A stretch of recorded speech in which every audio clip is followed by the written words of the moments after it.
Hey everyone, this is Henry Finn, aka Starlordy of Force, the blue chip project that will always be coming back and delivering beautiful Web3 experiences. I'm on the edge of NFT, the bluest blue chip podcast around. Stay tuned. Hi, NFT curious listeners. Stay tuned for today's episode to learn how Force is taking its unique style on a comeback tour to prove their commitment to greatness. Plus, learn how much today's guest values his reputation as an asset that surpasses any physical wealth. Finally, hear about Metagood's Dimensions 10K project inscribed on Bitcoin and why it's so special. And before we move forward, don't forget that our Outer Edge LA event recently returned to Los Angeles in March of 2023. You can now catch up on all the discussions, presentations, and more by heading over to watch.outeredge.live and registering with just your email address. And you'll have access to over 60 captivating conversations and performances. Binge watchers are welcome. NFTs, blah, blah, blah. I don't know why I said that. I was trying to say the Netflix thing. I didn't say the right thing. All right. Maybe I'll just reread. And before we move forward, I think we can probably edit that together. All right. Yeah. And before we move forward, don't forget that our Outer Edge LA event recently returned to Los Angeles in March of 2023. You can now catch up on all the discussions, presentations, and more by heading over to watch.outeredge.live and registering with just your email address. Then you'll have access to over 60 captivating conversations and performances. Binge watchers are welcome. Netflix, watch out. We'll see you inside. Welcome to The Edge of NFT, the podcast that brings you the top 1% of Web3 today and what will stand the test of time. We explore the nuts and bolts of the business side and also the human element of how Web3 is changing the way we interact with the things we love. This podcast is for the dreamers, disruptors, and doers who are pumped about this ecosystem and driving where it goes next. Today's episode features Henry Finn, aka Starlordy, the CEO at the helm of the billion-dollar brand Force.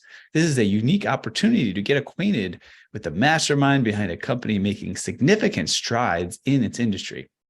Before launching into the Web3 space with Force, initiating the first anime and Sideways PFP project, Henry Finn crafted a successful career in a commercial, film, and TV production.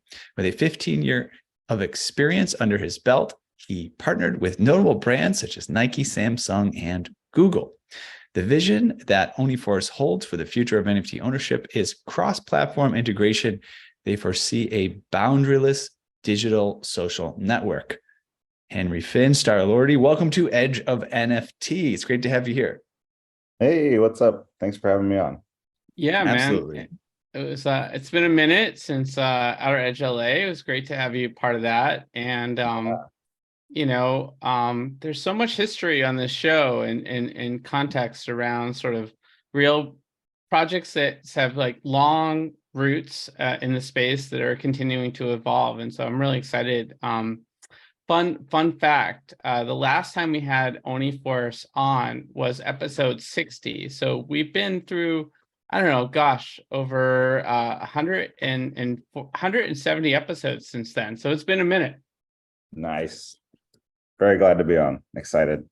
Yeah, so we have a lot to catch up on. But for those folks that maybe haven't listened to every Edge of NFT episode in history, there are some. I met one of them in VCon. Why don't you sort of tell us a little bit more about the background for, Force and this groundbreaking approach to art, storytelling, and technology?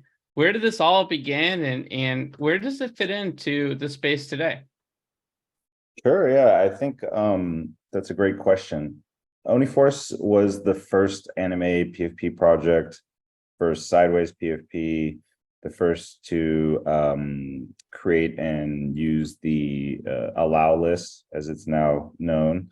And it was really the first project to really use storytelling and art as a key part of its ethos as a PFP project. I mean, there was other little things like first to use lo-fi music in the Discord, like things like that. But I think at its core, it was really all about the art and the storytelling. And, that's something that really set it apart in the early days. It minted, for people that don't know, it minted right after Bored Apes. So, it was a massive hit, and it, sold out in the 5 minutes and was, an original blue chip project. And so I think the beauty of it is that where we're at today is nothing's really changed. I mean, we're actually still all about the storytelling and the art. That's still a core part of the DNA, what makes us tick, what is kind of one of our biggest value drivers for the community. And so now with the new ownership group and team that we have in place, it's really more about taking that mission and actually executing it in a big way. Yeah, very unique ideas, and it's funny. We're going to talk about a comeback tour, and we can talk here about reminiscing, as Josh just did. It's funny in this space to kind of reminisce about, about 12 months ago or so, or 18 months ago, back when we were, but we children in this whole development, But yeah, you guys are doing this comeback tour. I'm curious if you could shed some light on what exactly this entails and how listeners can get involved. Yeah, that's great. I mean, I guess to continue the history of Force, after being such a major success early on, it was also one of the first or early blue chip projects to fail, or to take a tumble in a lot of ways. I came on in late January, early February of 2021 as the project manager, and by the time I came on, it had dropped from 7 ETH to 0.2 floor. So you could imagine how tough that was for the community involved and kind of its place in Web3 in a lot of ways. And we hung in there for a good year where I think all of the diehard fans knew that this was a valuable brand, that it still had a lot of importance in the space. But obviously, because of the previous ownership group and kind of the mismanagement of the brand, a lot of people in the space had written it off. But the funny part is when I came on board over a year ago, I mean, first of all, I was a huge fan of the art from day one. I mean, I'm Complex's art still holds up. It's still one of the top PFP, art projects in the game. And so just as a outsider, initially, I was a huge fan.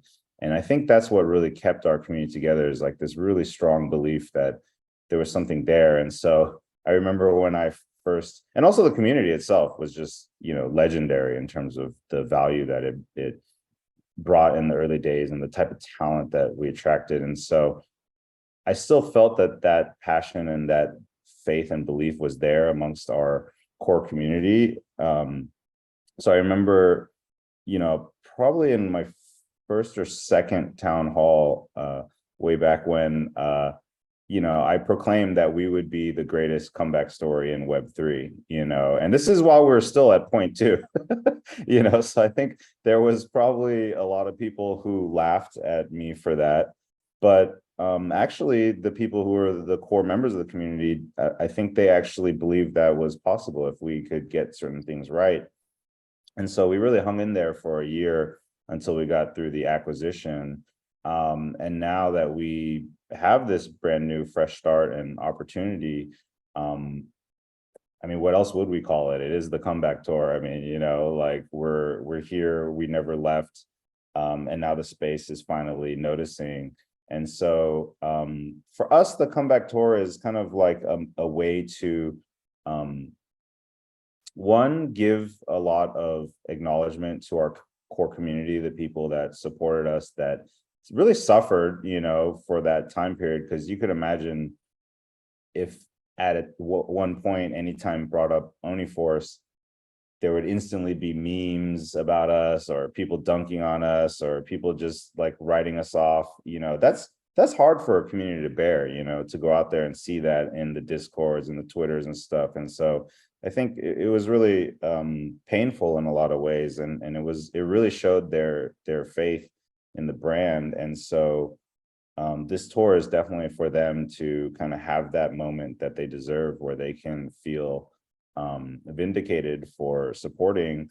But also, I think in a broader sense, everybody loves a comeback story. I mean, it's just almost like ingrained in our DNA, right? There's something special about that. I think that, you know, the vast majority of us can identify with. So we've kind of expanded the theme of it to include anybody who's ever felt outcast or you know, doubted, or have ever had like their own challenges in life. I think we want it to be inspirational so that people can see like, hey, like, you know, if we could come back, then, you know, pretty much anybody has a chance to. And I think that's what the comeback tour is all about.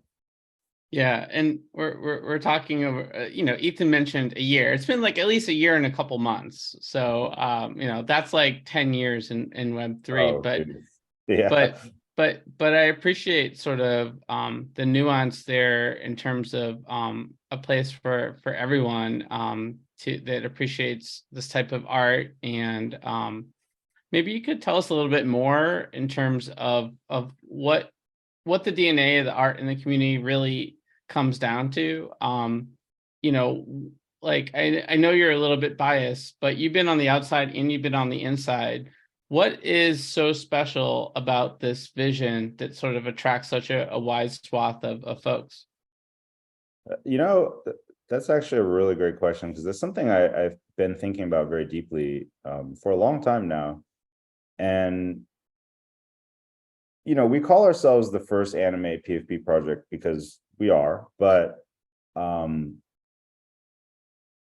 day I saw like a lineup of like anime projects of just the PFPs in a grid, and it's like, you know, I realized something interesting is that, you know, the art by Complex is like, it's very unique actually. Like if you put it like against other anime projects, it's kind of odd in a way. Like it's not fully anime in the same way that some of the other projects are. I mean, for people that don't know, it was like also like greatly inspired by the art of gorillas, you know, like you could see it in the mouth and the teeth and like the shape of the jaw, and like, and so like, you know, what I really came to realize is like, and I call I Am Complex the Tarantino of like PFP artists, because like there's something about him that his knowledge is so deep in all of the areas of art and anime and manga and comics and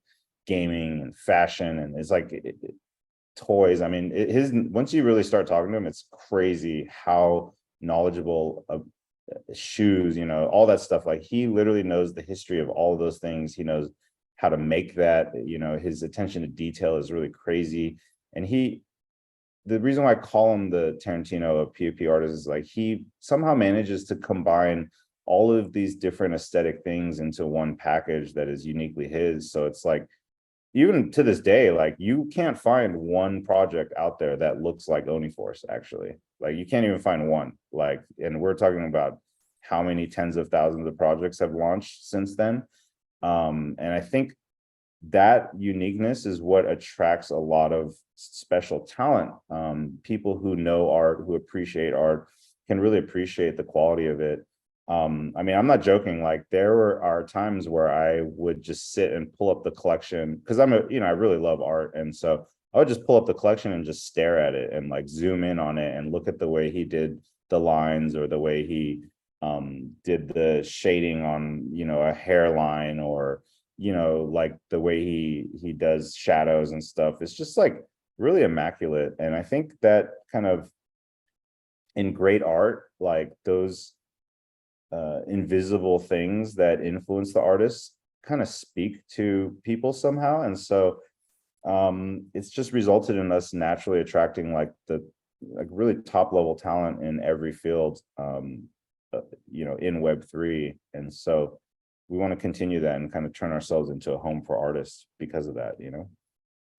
Yes. You know, that's one of the sort of catch-22s of great art and being a great artist. You oftentimes the greatest are the ones that invest themselves so deeply in the details. And it's easy to get lost in the details and get lost in the shuffle in terms of getting the exposure that you might deserve as an artist. But that tends to be the pattern. It's kind of a Venn diagram. It's like those that pay that close attention to detail tend to be among those that are treasured and revered, but not everybody that pays that close attention to detail gets that kind of reverence and attention.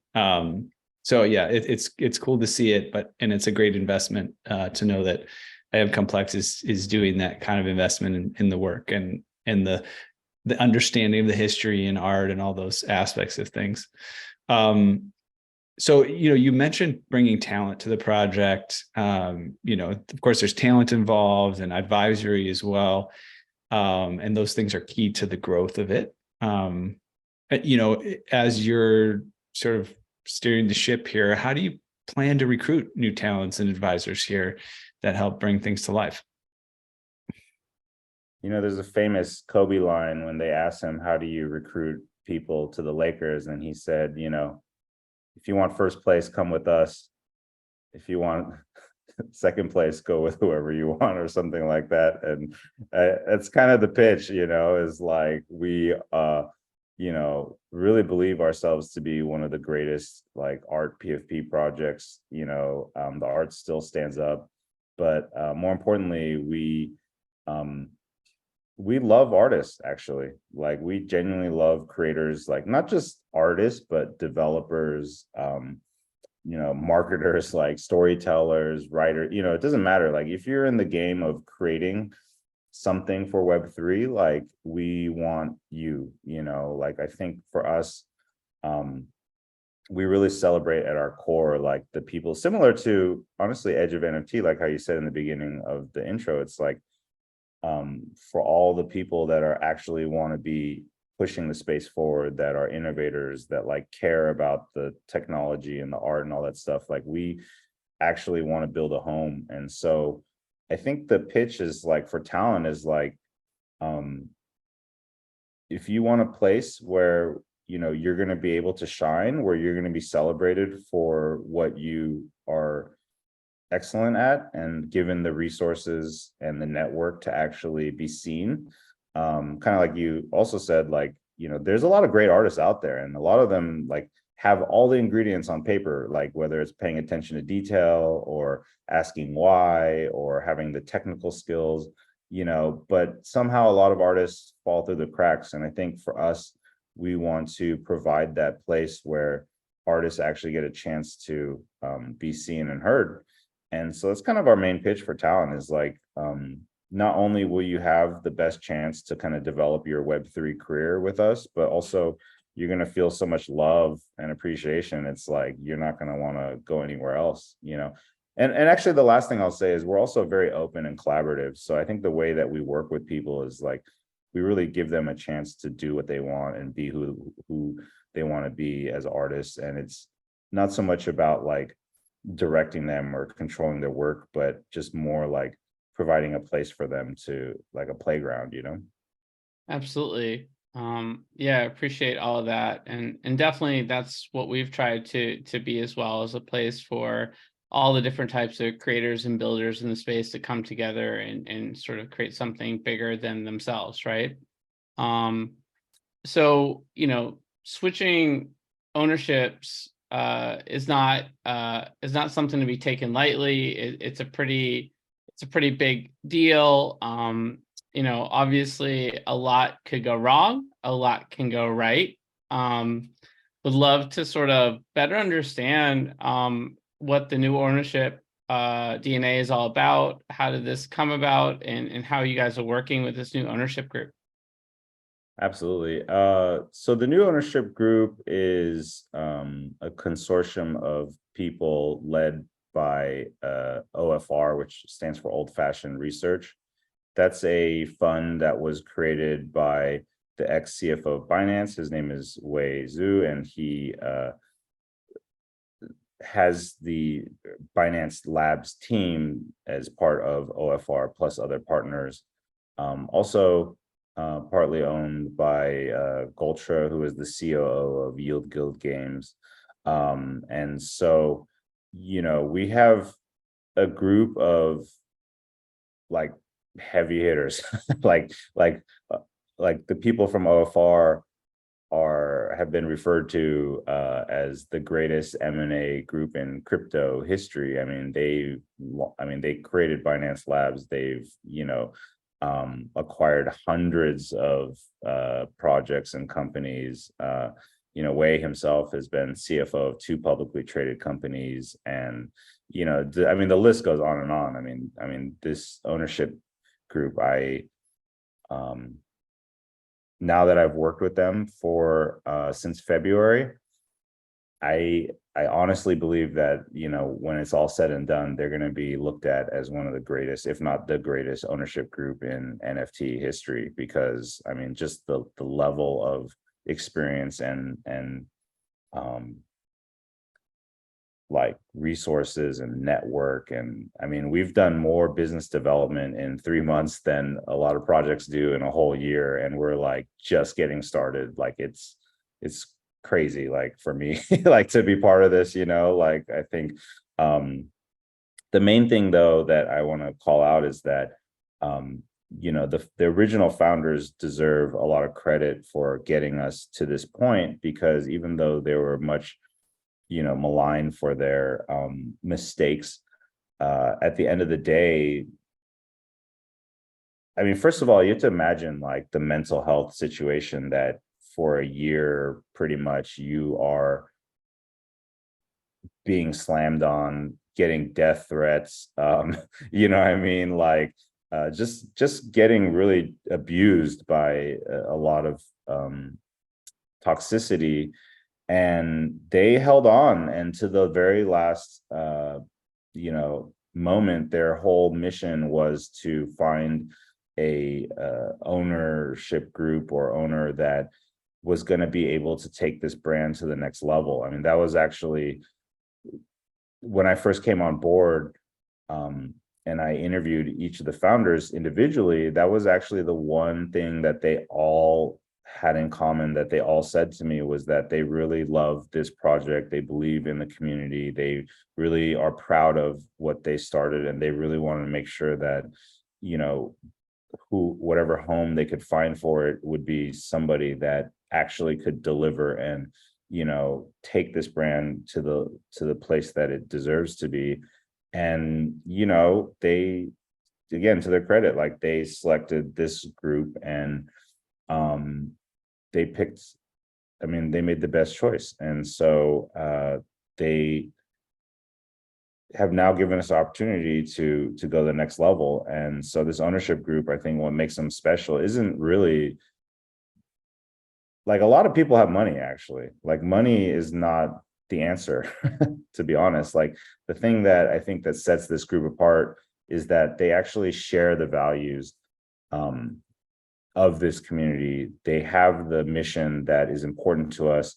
When they first came on, their pitch to us was that they just want to continue what we have already started, which is focusing on the art and the storytelling and allowing us to do that.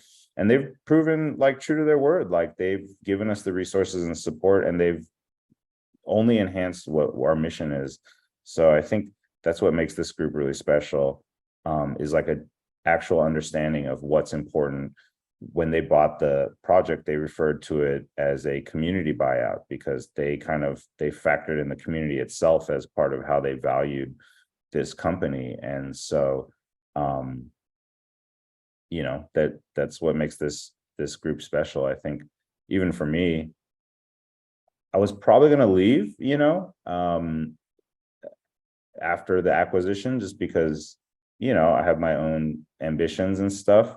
But after meeting Wei and the team, I realized it would be really silly for me to leave and miss this opportunity to work with them. And, there's a famous line now that, when he had sent an email before the acquisition was done, he had said that he really wants this project to be positive and create hope in this space and be a light for the industry.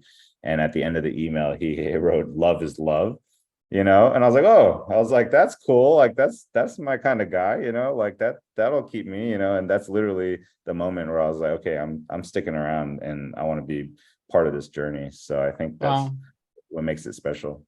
It's such a beautiful and candid answer to my question. I really appreciate all of that. And I don't think everyone understands the amount of heart and conviction that goes into creating a project like this, because you're essentially, to your point, you couldn't be more open and vulnerable than birthing a PFP project in the early stages, right? It's kind of like having a child, but having like see-through glass doors and windows, and the entire world just examining what you're doing, raising that child like every second of the day, right? I mean, that's the amount of pressure that goes into running a community in those early days, where people have made a substantial investment of money, maybe folks that to buy this art that they love, with expectations and hopes and dreams that it comes to something bigger than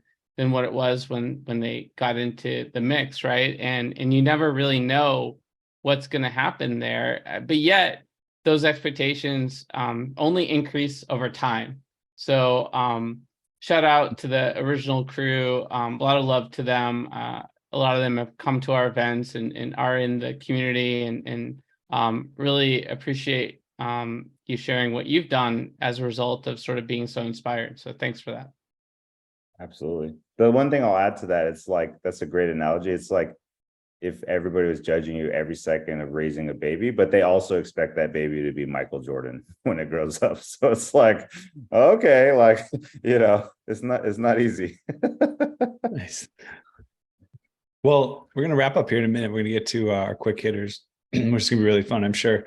But would love to get from you a little bit about what the roadmap looks like going forward. Any partnerships, artist collabs, other features we might want to look out for? Oh man, so many. I mean, just so everybody's clear what our mission is we want to be like the greatest kind of cross-platform storytelling experience birthed out of Web3, so comic books, anime, manga, gaming, live events. Like, we want to make sure that our brand grows in all of those areas. So we've put together, key partnerships in each area to push us forward, as a S-tier project. Like, for instance, we brought on Hitcham Habchi, who is the former principal at Riot Games, who's responsible for a lot of brand development for Valorant, Overwatch, like things like that. We brought on David Uzlan, whose family owns the film rights to Batman. His dad produced the first Batman movie, and he's got like a ton of experience developing IP and is really helping us expand our distribution, our development options. We brought on a Force movie. No, just kidding. Yeah. I mean, that's the goal. That's been the grail from day one, and actually we're way closer than I would have thought, actually, just in the sense of like the moves that we're putting together are like going to help us leapfrog in a lot of ways. So so you could expect more partnerships in those key areas, whether it's, again, like comics, manga, anime, gaming, fashion, lifestyle. I think those are kind of like the core intersection of our group community. And yeah, so we're going to be making a lot of more announcements around those areas. Cool.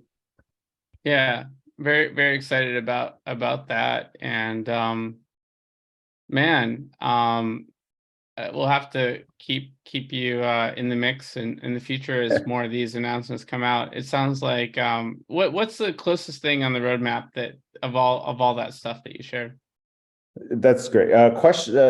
That's Comic-Con. So Comic-Con is going to be a huge moment for us. We were the first NFT project to premiere there. We're going to be the first to return with our own comic book line. I think that we're going to be making a lot of announcements and reveal a lot of cool things. So I think people who have been following this comeback tour should expect July to be, a lot of fireworks and a lot of like kind of validation to people who've been holding or have came in recently, and just feel like they're part of a movement, Cool. Yeah, we like to close out Starlordy with one question. You've been in the space a while. You have your sense of what's going on too. Are there any projects out there right now that you particularly respect and admire, how they're approaching innovation in Web3? Actually, I am genuine about this. I'm not just saying this because they're part of the program today, but I have been exposed to On-Chain Monkey early on, and they were very good at building like a core community that supported them, in the early days. And then what they've been doing, with even like BTC, I think is very interesting. And so they are actually a project that we kind of watch to see like what they're investing in, how they're developing things. So, I mean, maybe that's top of mind because of that, but that is actually legitimately like a project that we look at and would love you get to watch up close with. again today. Yeah, exactly. Would love to even collab with On-Chain Monkey. Nice. That sort of thing. Very cool. Well, appreciate all that insight. And it's time to move on to Edge Quick Hitters. Edge Quick Hitters is a fun and quick way to get to know you a little better. There are 10 questions, and we are looking for just a short, single, or few word response, but feel free to expand if you get the urge. Are you ready? Let's go. Let's go. What is the first thing you remember ever purchasing in your life? Comic book. Spider-Man. Very appropriate. Very appropriate. By the way, speaking of comebacks, and you had mentioned the Batman franchise. I didn't get a chance to watch the whole movie, but Birdman. Have you guys seen Birdman? I love Birdman. That was one of the greatest films I've seen in a long time, and that was Michael Keaton's comeback. Actually, he almost won an Oscar, but it's good to see him be Batman again. It's pretty full circle in a lot of ways. Yeah, I only get to start the movie. I got to finish it up, but it was very intriguing. All right, next question. What is the first thing you remember ever selling in your life? Also, comic book. Yeah, trading them comic books. Nice. Supporting liquidity in the comic book market? Did you go to your dealer, or was there a little bit of arbitrage there to someone in your school or something? That's funny. It was arbitrage to a friend like that. We lived next door, and we both like bought comic books, and so we would trade and sell them to each other with our lunch money and stuff like that. So, any recollection of who got the better of that deal of your first comic book sale? It was definitely me. I feel kind of guilty about that now because I think I just like overpitched the comic books. I was like, this is gonna be like a man, blah blah, and I don't know. He just like bit on it, and so I feel like I got in trouble. Actually, I'm pretty sure like his mom was like, "What happened to your comic books or something?" And like I ended up with like more somehow or whatever, and I don't know, but so yeah, I kind of got accused of racketeering as well. I set up a handheld video game arcade on my porch and charged all the kids in my neighborhood, and nice. Eventually, it wasn't the fact that the kids didn't want to pay. They were happy to pay. It was the parents that weren't particularly happy with that operation. Yeah, that's what it comes down to. I think, some kids are like just naturally entrepreneurs or naturally like hustlers early on, and other parents don't like that, I guess. We got to make sure they, next time that happens, give them a copy of Rich Dad Poor Dad, and maybe they'll change their perspective. All right. Exactly. What is the most recent thing you purchased? Oh man. When I was in Japan, I ended up buying lots of like little toys and figures and like merchandise because we were in Japan to just kind of be inspired and make sure that we really connected with the roots of anime and stuff. And so we were really paying attention very closely to how IPs develop products and stuff like that. So it started off as research, and then I just, ended up buying a bunch of stuff. Nice. So, I hope you also research the food, because they have some amazing Oh food in yeah, Japan. Happy Belly for sure. Like I ate a lot. I definitely gained weight in Japan. Nice. Even those like purple sweet potatoes at the convenience stores are so good. All right. Yeah. What is the most recent thing you sold? Oh, that's a good question. I don't sell my NFTs, so I haven't sold any of those. I don't know, actually. I haven't actually during the pandemic, I was again, I guess on brand, I was slanging comic books. I started an online retail store, and so I was selling comic books left and right, Facebook, like OTC and all that stuff. And so I sold a bunch of my collection. To this day. All right. Question number 5. What is your most prized possession? Is it a comic book? It's not. A sad story is actually I also out of the pandemic is I had a mold problem in my house, and so I ended up having to get rid of my entire collection. So I'm starting from scratch there. This might sound, I don't know how this is going to come off, but when you ask that question, my first instinct is I feel like my most prized possession is like my reputation.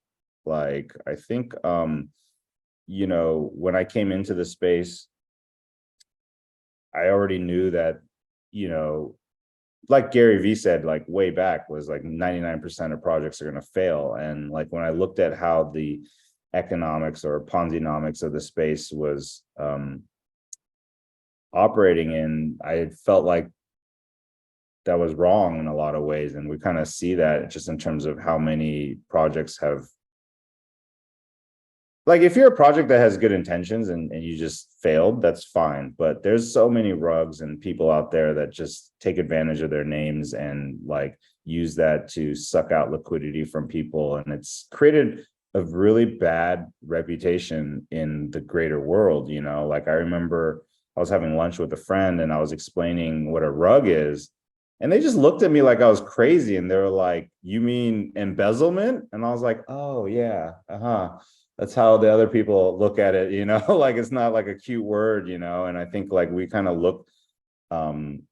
we look away from that stuff too casually. And so for me, it's like, my mom told me when I was young, like when you say things like that's your credit, and then your actions pay that off, and that becomes your reputation. And so I think I've been very careful to make sure that, I'm just authentically me. Like I'm not a saint or anything. I'm still a degen, but like I actually care about people and I want people to win.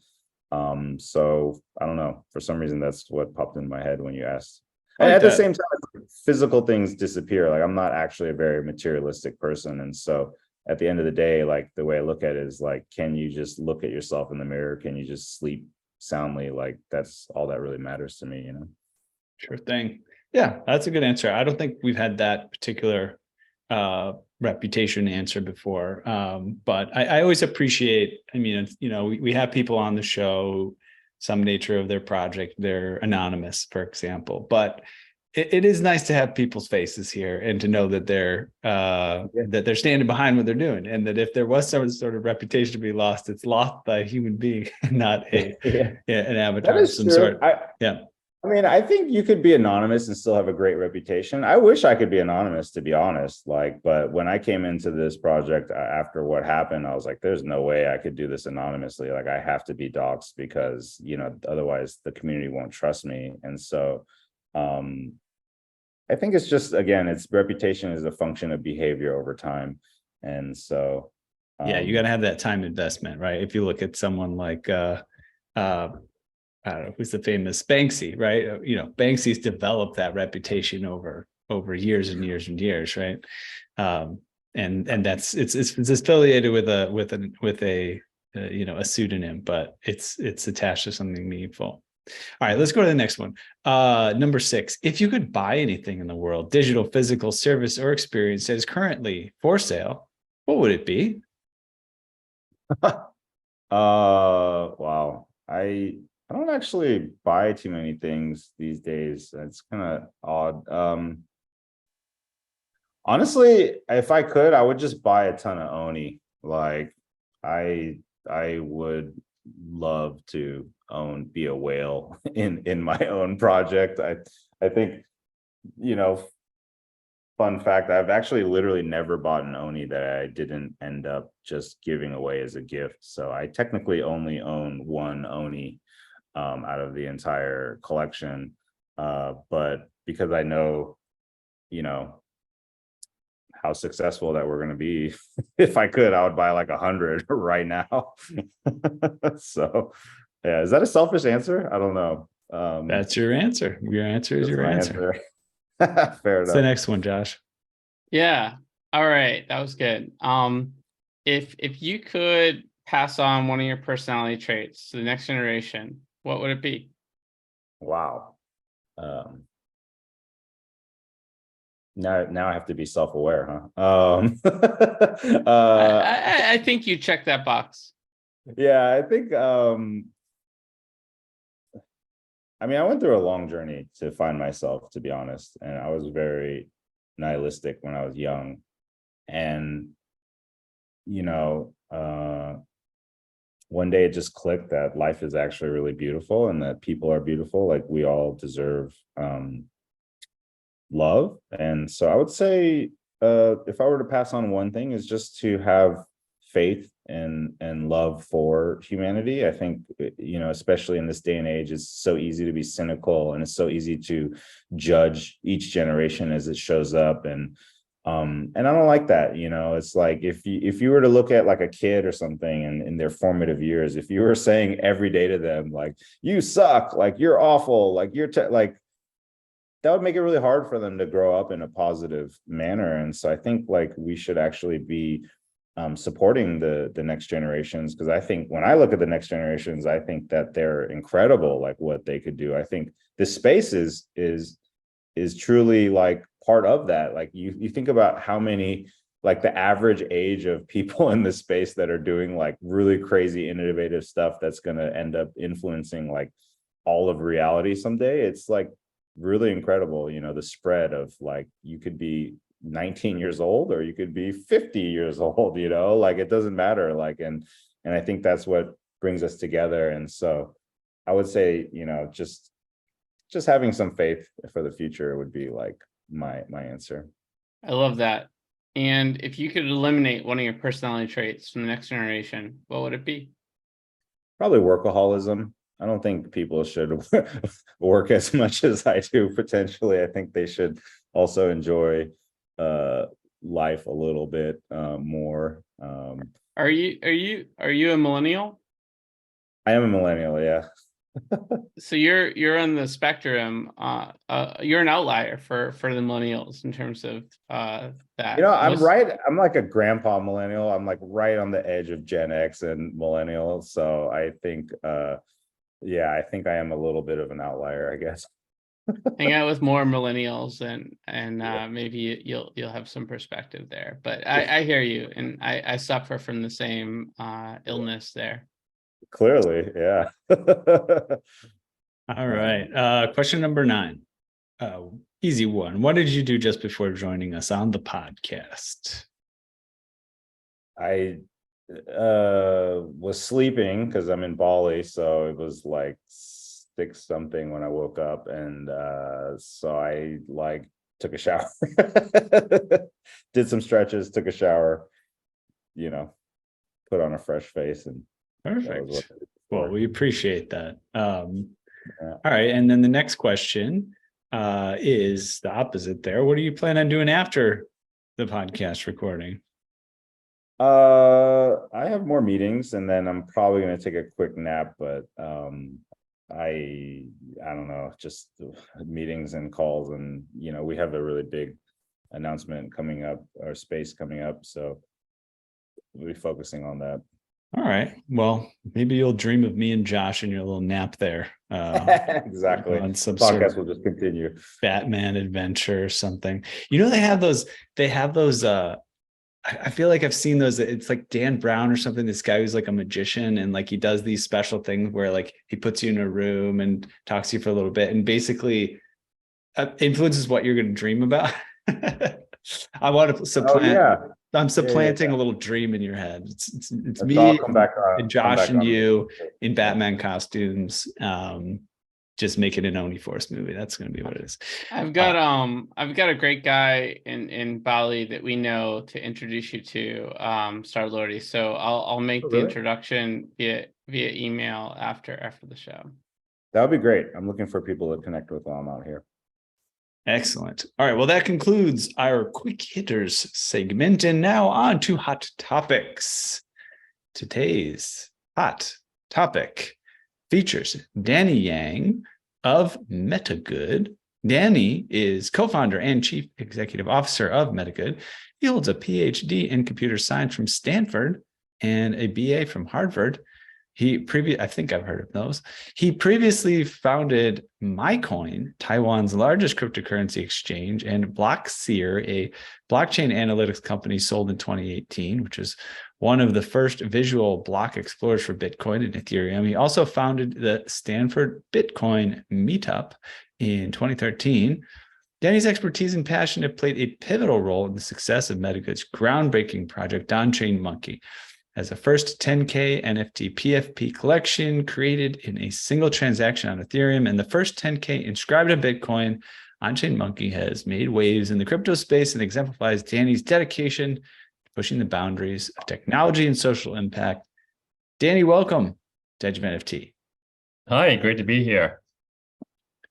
Great to have you. It's an honor to have you, man. I feel like our paths have crossed with On-Chain Monkey so many times, from originally having Bill and Amanda on the show to falling in love with the project. And I should say, for full disclosure, we do hold officially On-Chain Monkeys, and really excited about what you guys are doing in this space.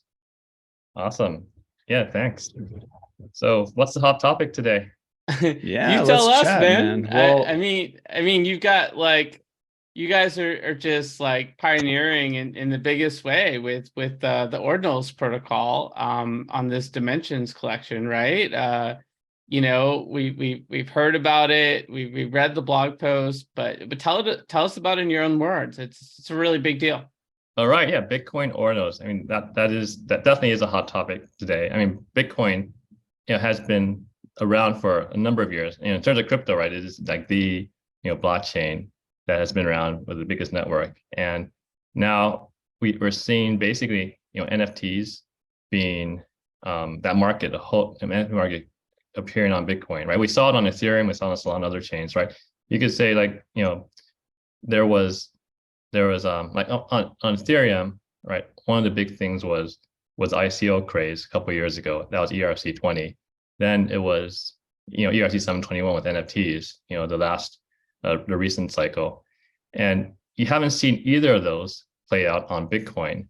And I think Bitcoin Ordinals, what it empowers is stuff like that on Bitcoin, and we're going to see a lot of growth and applications and new stuff happening on Bitcoin and Bitcoin Ordinals. So Bitcoin Ordinals, so for I guess people who haven't paid too much attention, it's a quite new protocol that came out that lives on top of Bitcoin, the Bitcoin protocol, and it allows you to. So there's basically two parts to it. There's an ordinal and there's an inscription, and what it allows, and it's a very simple design on top of Bitcoin. And what it allows people to do is basically create, you say NFTs, but it's a different type of NFT. It is an NFT that is all on chain.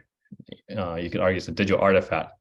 It's not one where you point to, let's say, IPFS or another centralized server somewhere that hosts an image. So that's a pretty important distinction. And when you think about, like Bitcoin and fungible tokens are actually all on chain, because they live on chain, right? The representation of Bitcoin is all on Bitcoin, is not put in like in a bank somewhere out in the world. The blockchain speaks the truth there. And with digital assets on Bitcoin using Ornorls, these are all on-chain digital artifacts. So it's a new protocol. People are experimenting with it. So for on-chain monkey, what we did, I guess my background, I've been working in the Bitcoin space for a number of years. I mean, you could say I'm a original Bitcoin maxi who went on to experiment with other chains too. But I built on Bitcoin for the most part of my crypto career, and Bitcoin, the blockchain actually is the white paper's 8 pages is very simple. It describes like an elegant system, and it's purposely, the scripting language purposely reduced so that it maintains its security design, security model, and you can't do too much with it.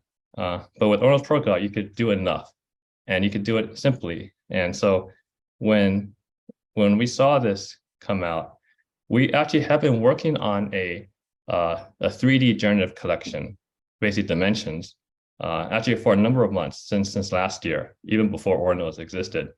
We were planning to do it as an on-chain collection on Ethereum, but as soon as we saw Ornorls, we said this is where we're gonna basically, it's like the perfect medium to do this generative work on Bitcoin. So we actually quickly adjusted it, basically kind of redesigned it. So it redesigned dimensions on Bitcoin, and actually in a Bitcoin native way. It's actually even better on Bitcoin than original on Ethereum. And it supports a number of things that we'll reveal pretty soon about how dimensions, what's special about dimensions, actually what's great about enabling other creators to create on Bitcoin. So dimensions is, so it's going back to dimensions. It's a 3D generative art collection on Bitcoin Ornorls. It is, we had a application process for people to apply to mint the first 300 of those, and that closed last Friday. And we got a pretty big response. Over 6,000 people applied for it for the 300 spots, and the mint will be on June 15th. So in 2 weeks, we'll have the mint for those, and that should be a pretty exciting period. The work itself actually pushes the boundaries of what you can do with the Ornorls protocol today. In fact, you can't do what we're doing with the Ornorls protocol today yet.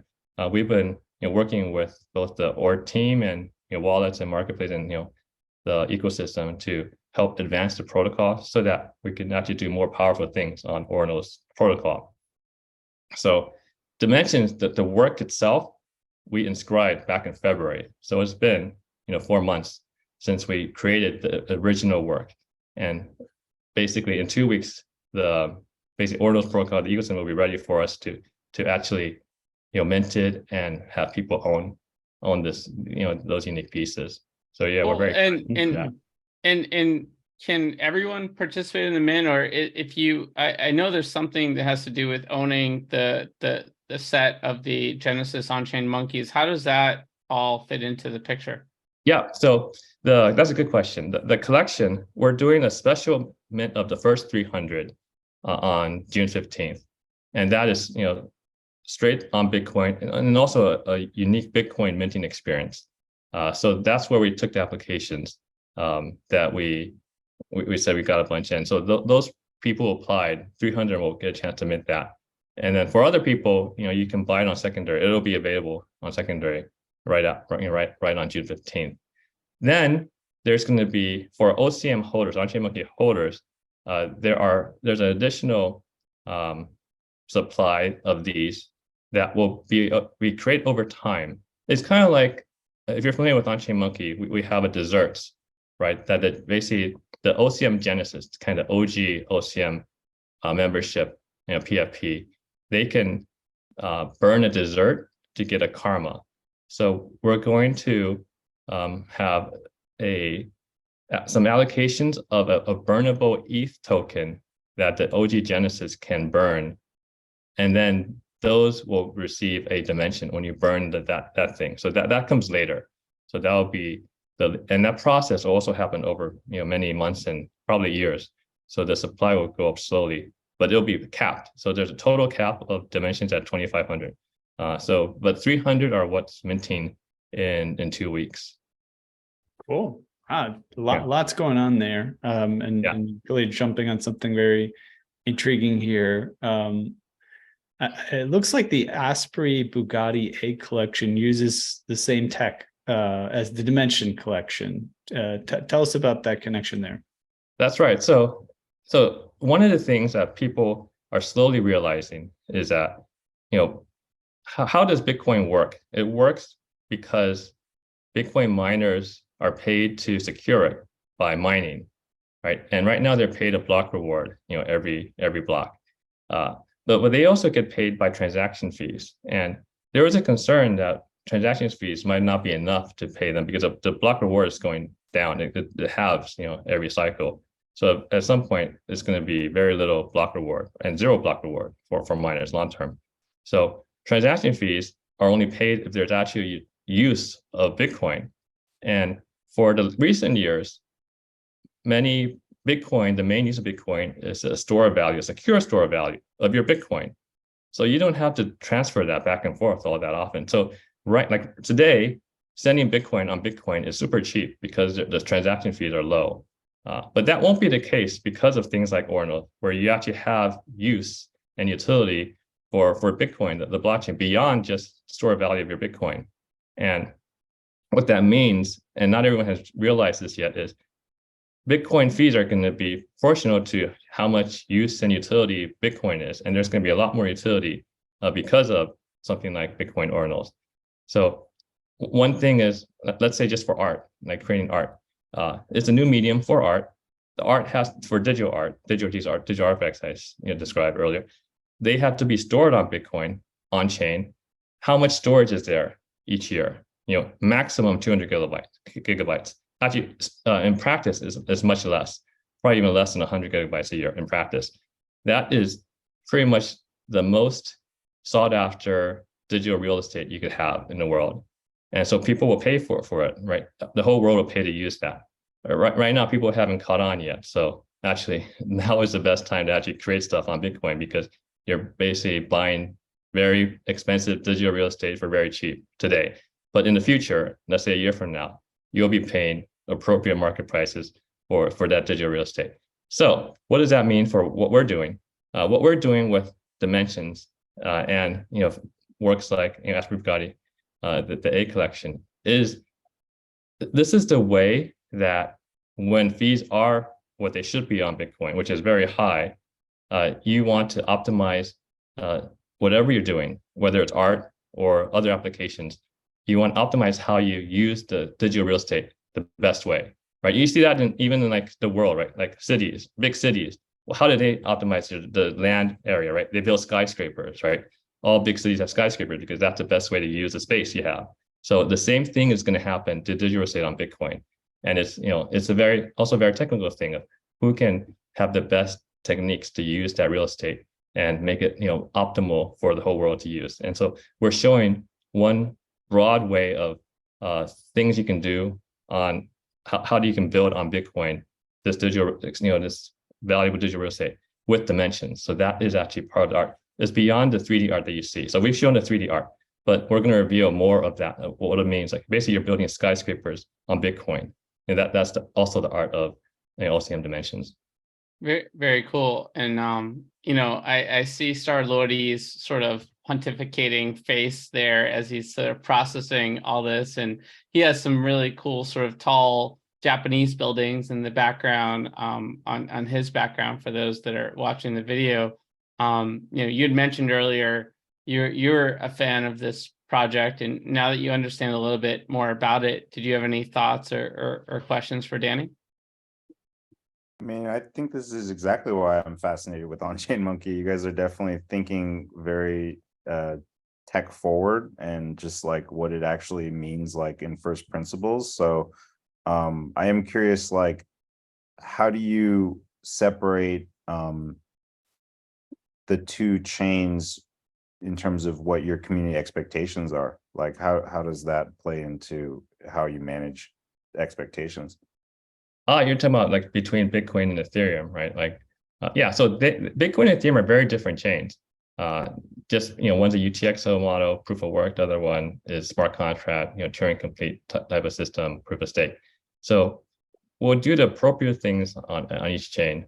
Right now, we're quite focused on Bitcoin because it is such an early, like the protocol is so early. There's so much to do, and so many opportunities to shape it for a very I guess productive or valuable future for the industry, right? So there's so much we're doing there, and things from Ethereum will tie over. In fact, I think one way to look at it also, even though they're very different chains, the things of like DeFi, like miner extracted value type of attacks have been a lot of things we've learned on Ethereum, because the smart contracting on Ethereum like enable people to build apps and kind of go crazy and to explore and experiment the last couple of years on Ethereum. That hasn't happened yet on Bitcoin. And it won't play out the same way on Bitcoin, but some of those things will be happening on Bitcoin. And so those learnings from Ethereum will apply to Bitcoin. And so actually teams that have experience with both chains, Bitcoin and Ethereum, which we do, will actually have advantage. Also, it's good for more collaboration between the experts on the Bitcoin experts and the Ethereum experts to actually collaborate and kind of build the future applications on Bitcoin that can get some of the best of both worlds, because they're very different, but they're like combining some of these ideas will make for new things that will create on Bitcoin quite a bit of value for Bitcoin. But will that have different expectations from the community in terms of utility, or like why they should have, both chains like in their portfolio? Like, how do you manage that? Yeah, I would say one aspect of so we're about on-chain because we do digital artifacts, and on-chain is the most secure and long-lasting, and we're about kind of long-lasting value. So I think for many things that we believe are kind of the highest value, the thing we want to last the longest, we're going to move over to Bitcoin. So like the Genesis collection will be one that's migrating to Bitcoin from Ethereum. In fact, that was one we inscribed very early on. It's inscription 2021-9, which actually we were able to time it so that it is the exact year and month that the original Genesis launched on Ethereum. So 2021 in September. So 2021-9. Inscription 21-21-9 is the whole collection of Genesis on Bitcoin.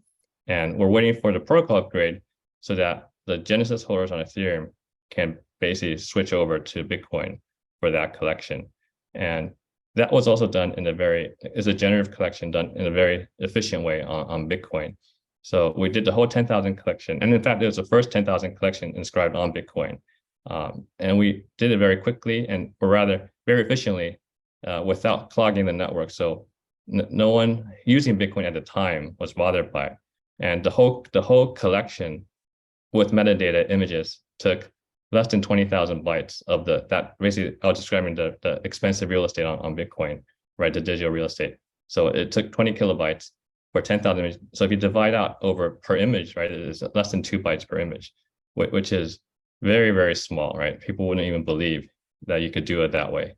And so, that is one example of how you can build these skyscrapers on Bitcoin that are valuable for future creators. Cool stuff.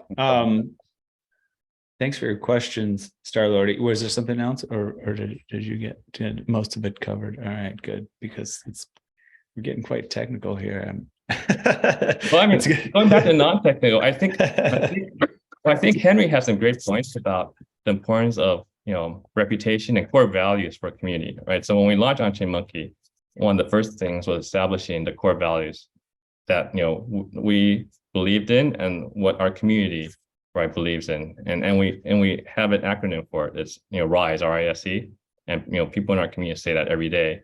And it's R stands for respect, I stands for integrity, S is sustainability, and E is for enrichment. So those are our 4 core values, and that also shapes our community. And when new people join, right, they ask, why is everyone saying RISE? And then we can explain the values of our community. Nice, I like that.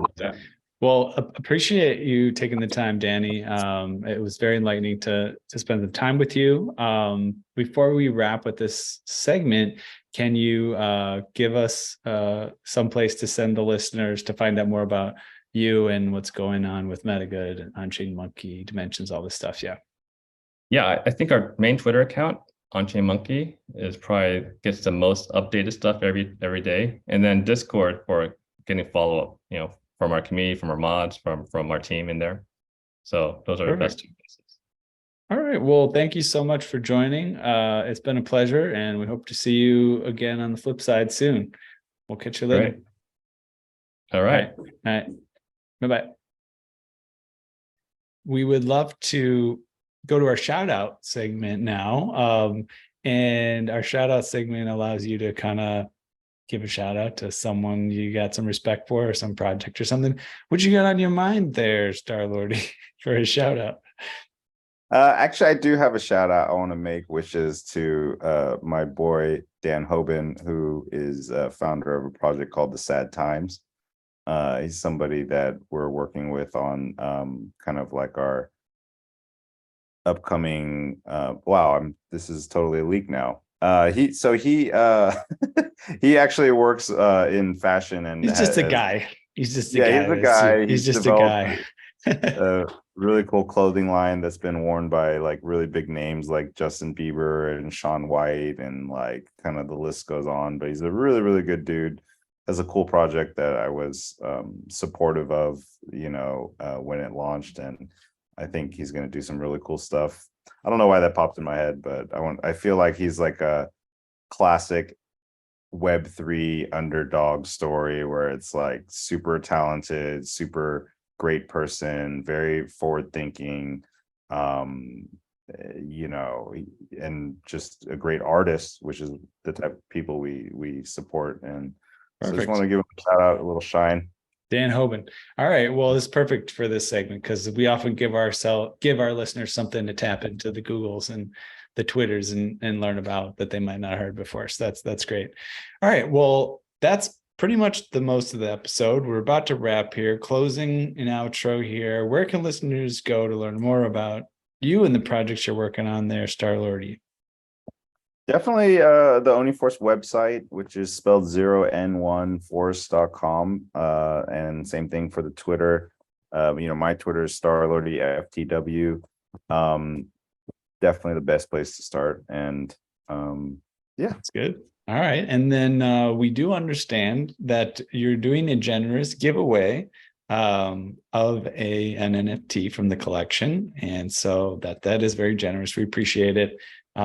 Great project, as we've heard all throughout this episode. So if you're a listener and you're interested, if you piqued your interest, you haven't heard of it, or you're waiting for your opportunity to get in, here it is.